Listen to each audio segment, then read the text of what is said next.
boy. Should we talk about Porsche or should we talk about the transporter that stole a Lamborghini?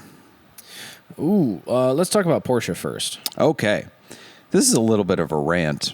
Oh, I'm so excited. But, and it's a little bit out of date for those of you paying attention, but it's still relevant.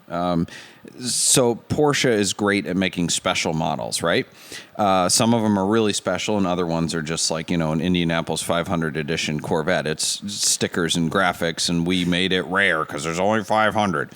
Well, one of the ones they made was the 911 GTS Cabriolet America. Right, so that'd be a 991 generation. I think it was a 2022 model year. It is an homage to the original 356 Speedster America, which was actually a cool car. U.S. importer Max Hoffman created for the U.S. market. And it's a sort of spiritual successor to the 964 America Roadster.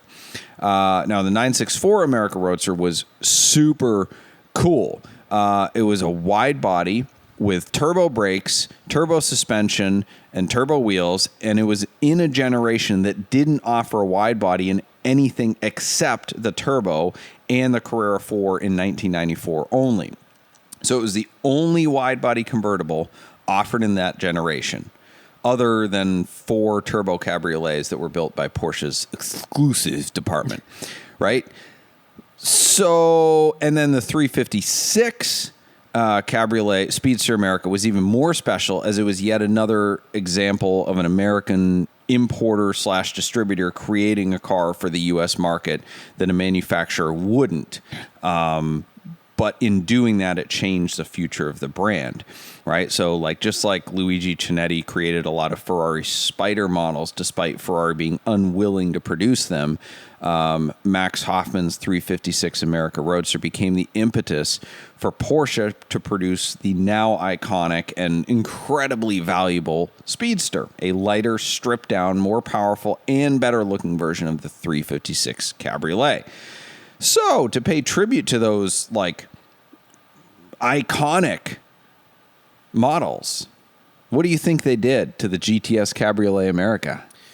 I mean, I would hope they would do something cool, like maybe some engine mods or maybe some special wheels, maybe some special body stuff, I don't know, something sweet. How about red, white, and blue stickers and stitching and different wheels and some badges?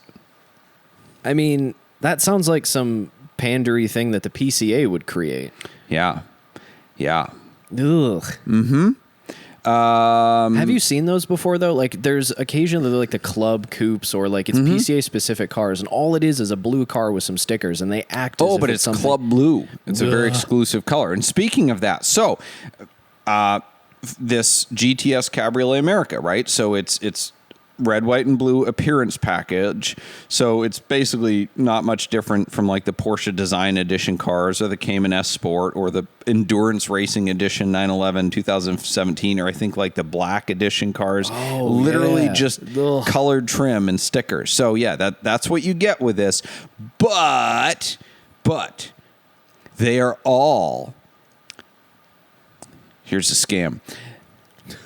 They are all finished, all 115 of them are finished in paint to sample plus azure blue. Okay. Right. So this is why this is a scam. Porsche's website states that the paint to sample program is for historic colors from Porsche's existing palette, right? Which is pretty sweet. So yeah, I like it. Azure blue, Gulf blue, something like that. Whereas paint to sample plus is for totally bespoke colors. I want, my shoe color for this car, right? You bring them a palette. That's the paint to sample plus. Yet we have Porsche themselves pulling a color from its historic palette, so not paint to sample plus, and making it standard equipment on a model, so not paint to sample, and then calling it paint to sample plus. Ugh.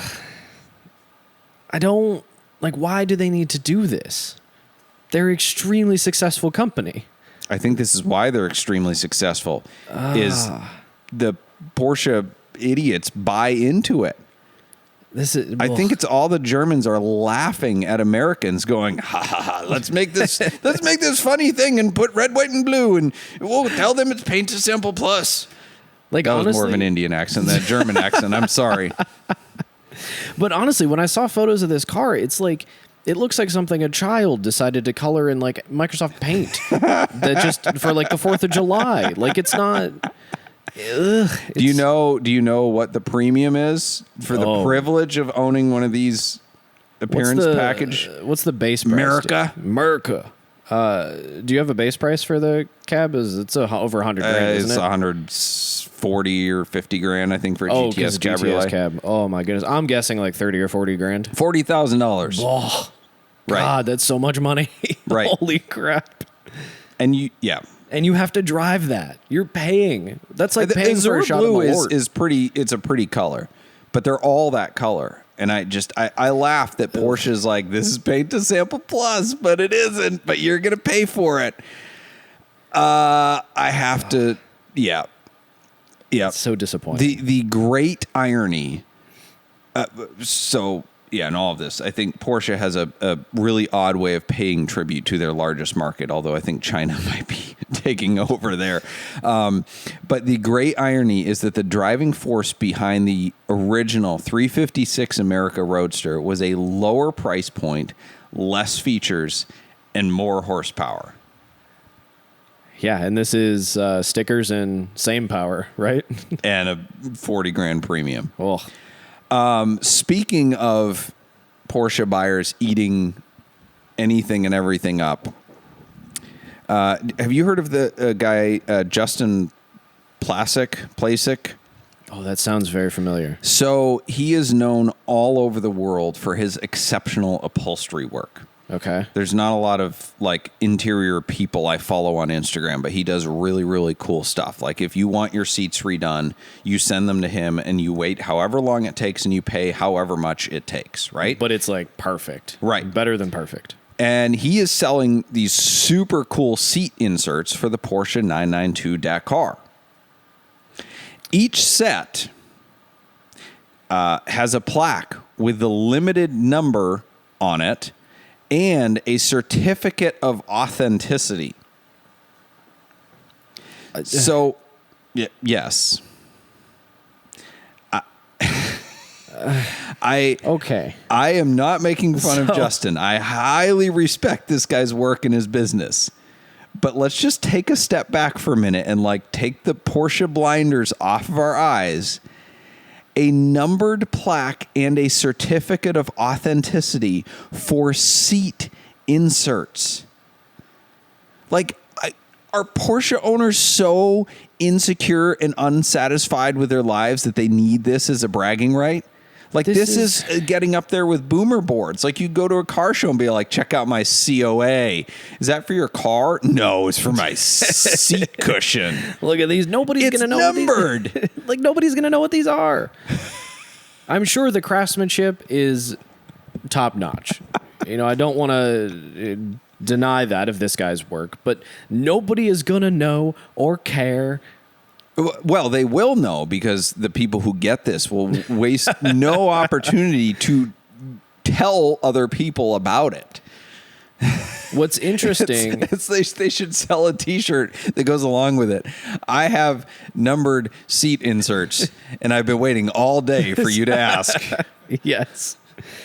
Well, I love, too, in the Instagram post talking about these seat inserts, they're just going to be sold to 992 Dakar owners. Oh, yes. You have to give them a VIN. Yeah, you got to like prove the ownership, which is absurd. But also, this is a car that ideally should be used outside in the dirt, and you should be getting dirty. And then are you going to get in like muddy jeans into these however much you paid for these seat inserts? Oh, my gosh. Listen, props to Justin. He is following Marketing 101 by creating exclusivity. It works. But anyone who buys these, if you buy it, I don't fault you. If you do anything with the COA other than throw it in the trash, if you try to put it on your wall or brag to your friends that you have number 14 of 25, seat inserts for your deck car. This is wild. Just- It looks cool. I gotta be honest. So Yeah, if you, they're really cool. If you want them for how they look, sweet. But put away your boomer board. Yeah, exactly. Oh, you can also get a matching and limited handbag. It's in the making. Oh boy, have we jumped the shark? let's go to a commercial.